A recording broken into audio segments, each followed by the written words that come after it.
10 coolest F1 finishes. Starting up with 1971. That was Slipstream Chaos, Italian Grand Prix Monza. Top 5 was separated by 0.61 seconds.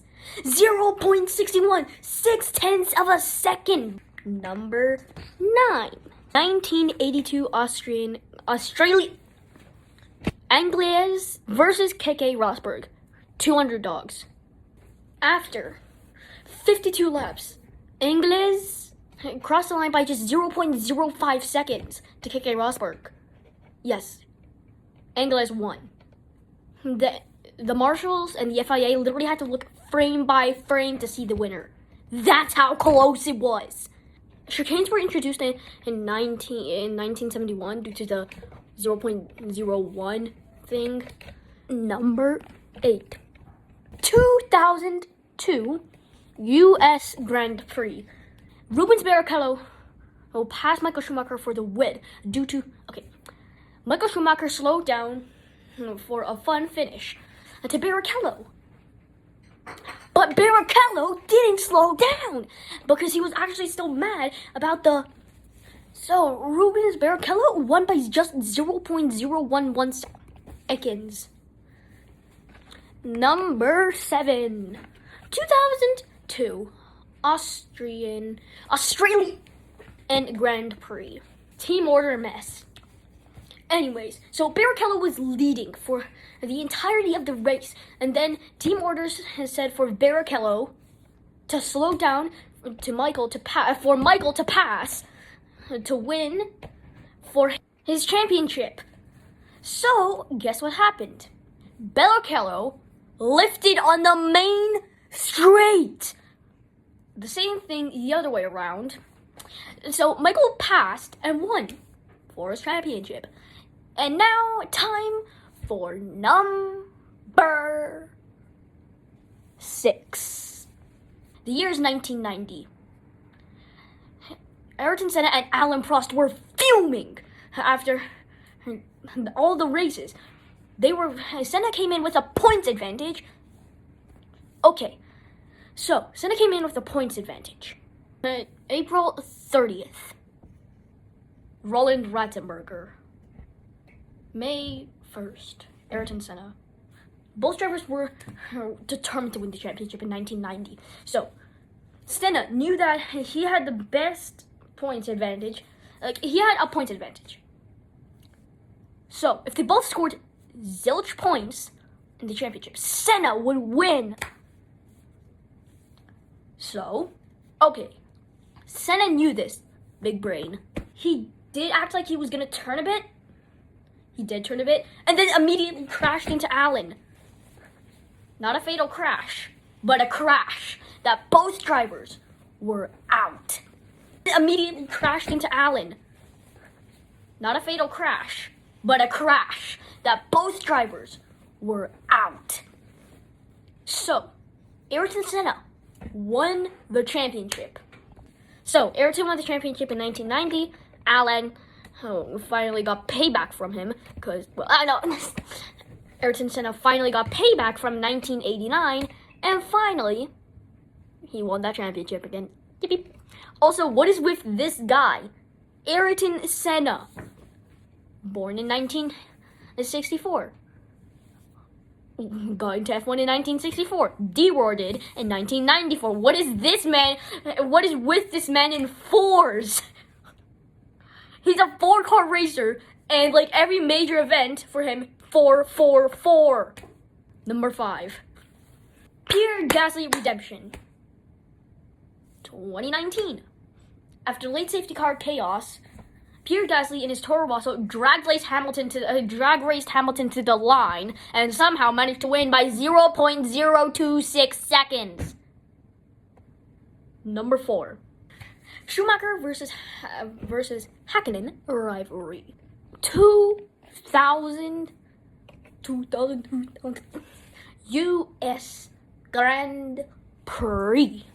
Two legends separated by just 0.174 seconds. After 73 laps, It's not just speed. So it wasn't just about speed. It was metal warfare. Just like number 1, which we're going to talk about when we actually get to it.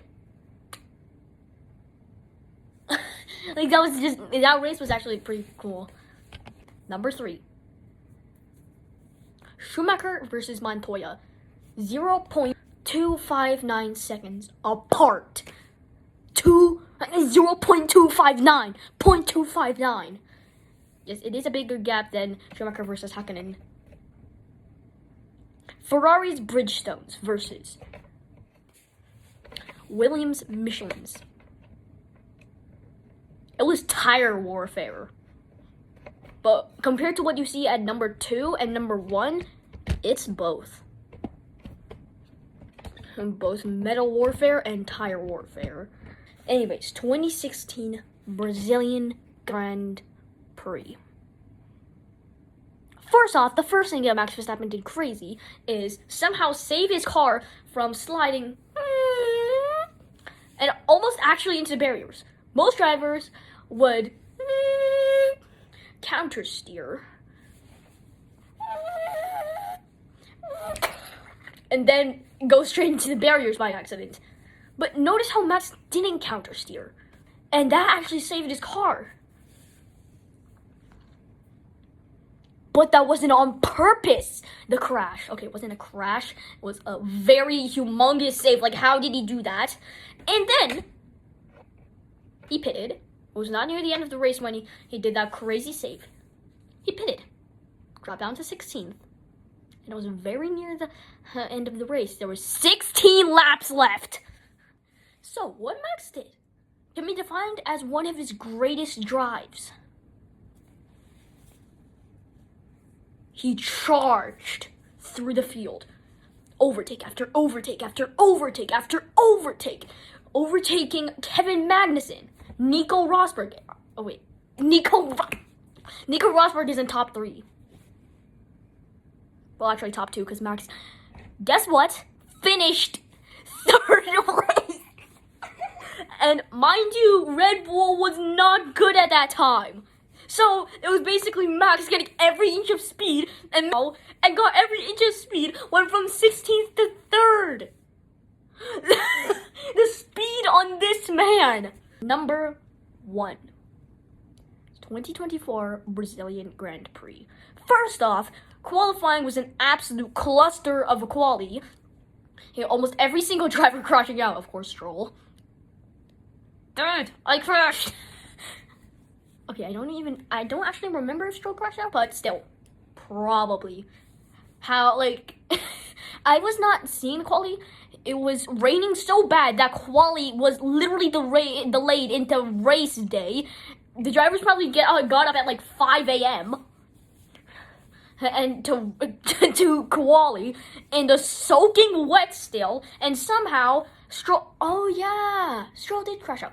Anyways, Stroll crashed out, causing Max Verstappen to finish P12, and an engine change penalty with a 5-second grid place penalty caused him to go into 17th. Meanwhile, his rival Lando Norris, Mr. Friday then, literally was in P1.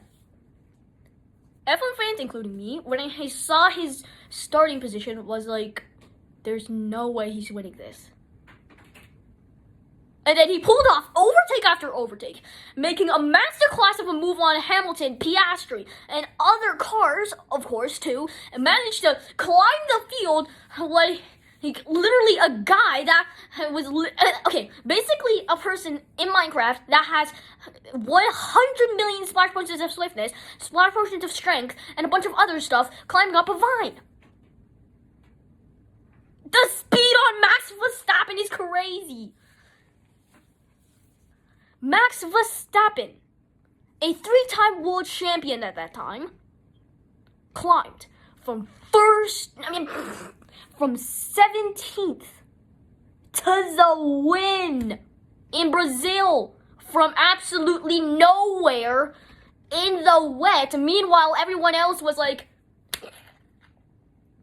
and Kevin was like, and the stewards had to literally pull push him back on the track, so he was disqualified. This race was absolute madness. Yet Max Verstappen was like, it's nothing, and then proceeded to overtake Ocon. There's only a few laps to go. Finish with 20 seconds of a gap. And meanwhile, during the overtake, Lando Norris pulled a Lewis Hamilton 2021 Azerbaijan. Mercedes think different. 2021 Azerbaijan. McLaren think different. 2024 Sao Paulo. Lando, this guy managed to slip at the most crucial moment for Max and him. Oh my god. Anyways, that's it for today. And Max did an absolute masterclass in that race. I'm about to hit the DRS zone.